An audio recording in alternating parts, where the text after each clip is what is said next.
We want to pause just a moment. We've got a lot more to get to. Top of the hour, we're going to have the big poll closings in California. Got an election alert. Poll closing in about 20 seconds or now. So there'll be some biggies out there to talk about. Yeah, you see California, Idaho, Oregon, Washington. Those will all be closing here in about 10 seconds. And then, of course, we'll have the latest characterizations. We're going to pause for a moment while some of our East Coast stations go to their local news now.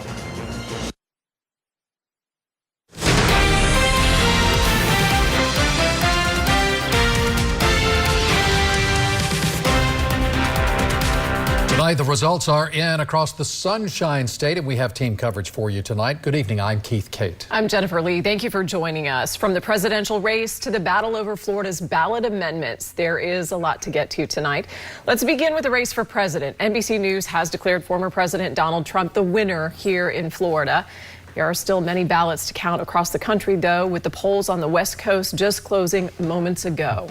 As for the critical state and local races on the ballot, there were lots of candidates hoping to flip seats, but the incumbents won the night. Big night for the incumbents. Republican Senator Rick Scott retains his seat, defeating Democrat Debbie Mukersel-Powell, who ran an aggressive campaign hoping to flip that seat. News Channel's Ty Russell joining us live tonight in Lee County, where Senator Scott gave his acceptance speech. Well, it's been a couple of hours now, Ty. Rick Scott won by more than 1 million votes. Yeah, Keith, and the senator went into election night with positive vibes, and that's partly because the Florida GOP, along with the Trump campaign, urged many Republicans to vote early. And even though our election is over, the senator has one more to go. And you're probably asking, when is that election? Well, it is scheduled for November 13th on Capitol Hill. We are live tonight in Bonita Springs. I'm Ty Russell, 8 on your side. Thank you, Ty. Senator Scott's opponent, former South Florida Congresswoman Debbie Mukersel-Powell, spent the evening in Miami with her supporters. News Channel 8's Brittany Muller is in Miami for us tonight. Voters have rejected a controversial amendment which would have created a constitutional right to an abortion in Florida. Amendment 4 had a lot of support but failed to meet the required margin to pass. So that means the law restricting abortion after 6 weeks will remain in place. News Channel 8's Lenny Supal joining us live in Orlando tonight, where the group Liberty Council Action is celebrating that no vote. Lenny. Good evening, Keith. Yes, the group of conservative activists taking a victory lap tonight. They went into Election Day with a narrow edge in the polls and stayed confident throughout the race. But tonight they say that the real winners are Florida families. So critics of the amendment were worried that it didn't go far enough to guarantee regulations and that taxpayers would end up footing the bill for the procedures. It's important to note that a majority of Florida voters actually voted in favor of Amendment 4, but it didn't meet that 60% requirement to pass. Reporting live in Orlando, Lenny Supal, 8 on your side. Now, once again, Lenny took the words right out of my mouth. Although a majority of Florida voters did support Amendment 4, it did not reach the state's required 60% threshold for the measure to pass. News Channel 8's Nicole Rogers spent the evening with supporters of the amendment who say they're not done fighting. Another closely watched race was Amendment 3. That's the bid to legalize recreational marijuana in Florida. And while a majority of voters approved that amendment, it also did not meet the 60% threshold. News Channel 8's Stacey DeSilva joining us live in Lakeland tonight. She has more on the results. Stacey. Keith, Amendment 3 failed here in Polk County, just as it did across the state. Advocates for that amendment that would have legalized recreational marijuana say they are now focused on moving forward and working with lawmakers. Now, the Vote No on 3 campaign also released a statement. In it, they call the amendment a, quote, web of deception and a corporate power grab, going on to thank Governor Ron DeSantis and his wife, First Lady Casey DeSantis. Reporting live in Polk County, I'm Stacey DeSilva, 8 on your side. Thank you, Stacey. And in Hillsborough County, voters approved 2 tax increases that were on the ballot. The first was the renewal of the community investment tax. The half-cent sales tax passed by a narrow margin. It was originally approved by voters in 1996. Today's renewal will keep it around for 15 more years. Hillsborough County voters also passed a millage increase, which will go towards increasing teacher salaries and expanding learning opportunities for students. That tax will cost homeowners an extra $1 for every $1,000 in property value. It passed with 66% of the vote. And voters in Manatee County also renewed their referendum supporting students in schools. The 1 mil property tax raised nearly $70 million in the 2023-2024 budget. The yes vote extends that tax through 2029. Now to the race for state attorney in Hillsborough County. Susie Lopez secured re-election for district. News Channel 8's Jeff Patterson is live for us tonight in Hillsborough County with the latest on that race. Jeff. Good evening, Jen. Susie Lopez came out just after 9 p.m. to thank her supporters and to say that Andrew Warren had called to concede the race. This now means that Lopez becomes the first woman in the history of Hillsborough County to be duly elected as state attorney. That was retired Tampa Police Chief Brian Dugan. Also in the room tonight were many of the top prosecutors in Hillsborough County from the state attorney's office to congratulate Lopez on her victory. She says her focus will now remain the same, and that is to keep the people of Hillsborough County safe. Live in Ybor City, Jeff Patterson, 8 on your side. Thank you, Jeff. In House District 15, Republican incumbent Laurel Lee is retaining her seat, defeating the Hillsborough County Commissioner Pat Kemp. News Channel 8's George MacArthur spoke with both candidates tonight. And we have all of the local races posted on our website, WFLA.com, so be sure to stick with us. We'll have more election coverage when we come back.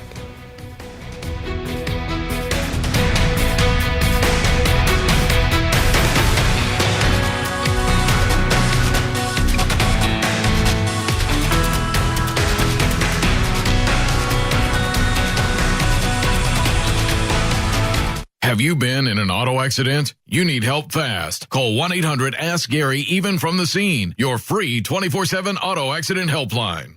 It has been an honor to be your morning meteorologist, and I want to thank you for the last 17 years. But it's time for you to get to know Amanda Holly. Amanda Holly joins us for the... As someone born and raised in Tampa Bay, I've spent my life outdoors and on the water, making weather that much more important to me.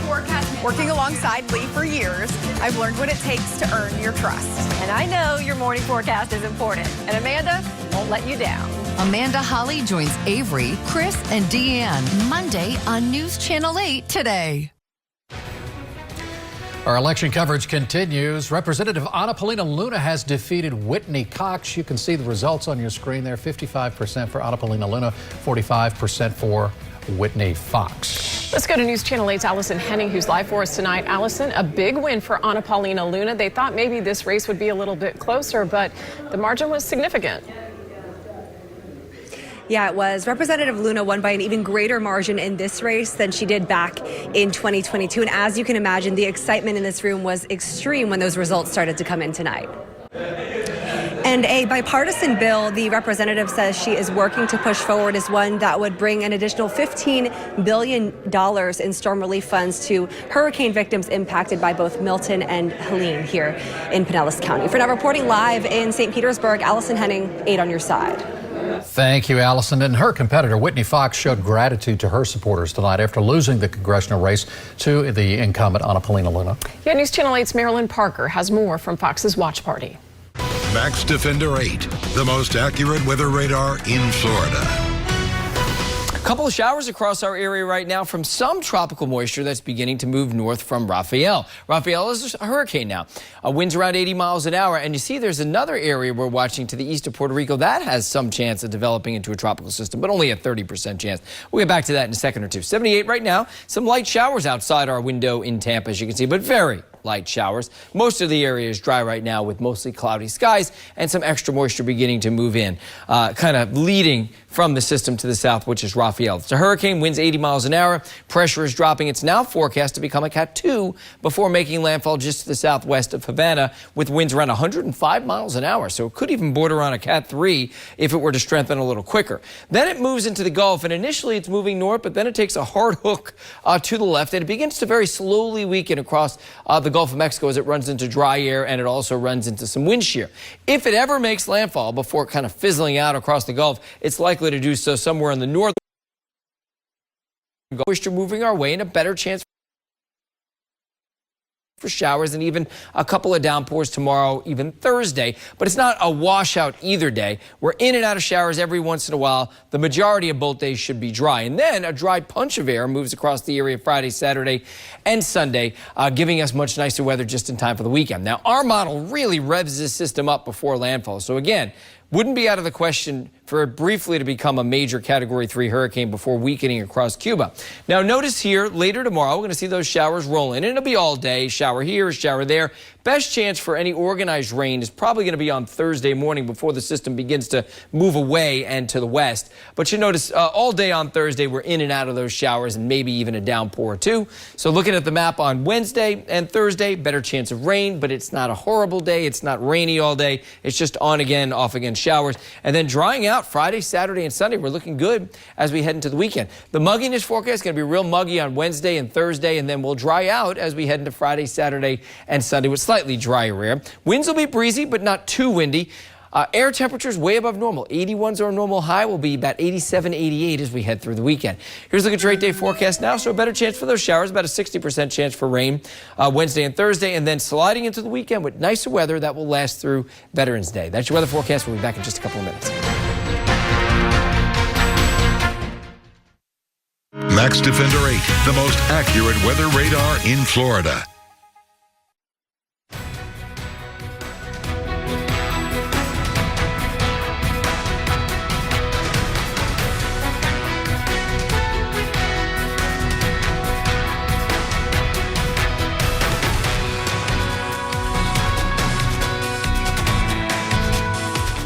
When you see news happening, report it at WFLA.com.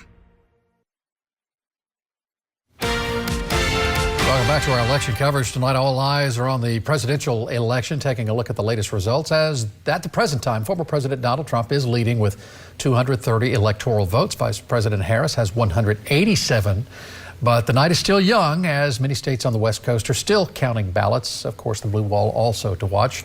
Now, Vice President Harris and former President Trump. Former President Donald Trump is in Florida tonight watching the returns. And he joins his supporters at an election party tonight in South Florida. Alice Barr is in West Palm Beach with the latest there. Again, it's going to be a long night, but once we do have the results for the presidential election, we'll be sure to have those posted for you on our website, WFLA.com. We'll be right back. Stay with us. Join me and my panel of moms as we celebrate but never sugarcoat parenting. It's your place for the scoop on parenting in Tampa Bay and beyond. Maggie and the Moms, Mondays 10 a.m. on Daytime, brought to you by Tampa General Hospital, the region's only academic health system. A couple of isolated showers possible tomorrow morning. It'll be warm and muggy. And tomorrow is a mostly cloudy day, breezy, and every once in a while a downpour or a shower, but not a bad day. All right. Thank you, Jeff. And thank you for joining us. NBC News has more election coverage coming up next. Good night.